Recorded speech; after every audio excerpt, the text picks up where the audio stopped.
إذا أعجبك الفيديو لا تنسى الإعجاب والتعليق، ولكي يصلك كل جديد اشترك الآن. السلام عليكم ورحمة الله وبركاته. شلونكم شخباركم حبايب قلبي؟ طبعا اليوم درسنا كيف يفك اختبار الصور بطريقة جديدة جدا. طبعا شرط طلبوه من يمي شباب. المهم انا ما عندي حساب يطلب اختبار صور، اما اشرح لكم الطريقة بدون اي مشكلة. اول خطوة نحتاج هذا متصفح جوجل كروم، ونحتاج برنامج الهولا.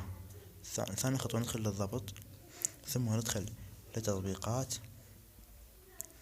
ثالثا ندخل للتخزين العفو جوجل كروم، نبحث عن متصفح جوجل كروم، ثم التخزين، ثم مسح بيانات ومسح الذاكرة، التخزين المؤقتة. ثم نخرج من الضبط، ندخل الخطوة الثالثة ندخل للضبط، نختار اللغة، لغة الجهاز، نختار لغة الجهاز إنجليزية، ثم نعطي أوكي، ثم نخرج من الضبط.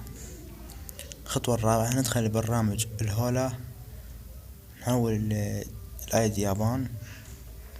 طبعا الشرح طلبوه من شباب وانا ما عندي يعني اي حساب، فسأعمل الشرح. نحول الآيدي يابان، وبعدين نسوي له فتح اوبن للحساب، نلعب متصفح جوجل كروم، نسوي له اوبن.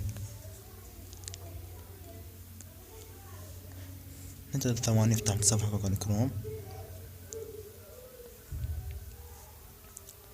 ثم نكتب فيسبوك، ونحول لغة المتصفح،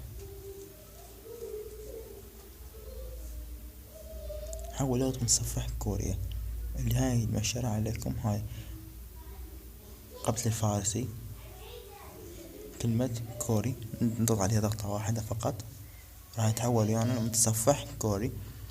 ثم تجد دخول الحساب، راح يطلب يمك او رقم هاتف، او يطلب يمك رقم مواليد، او يطلب تغيير اسمك، فقط تخليه او راح يفتح وياك الحساب مباشرة.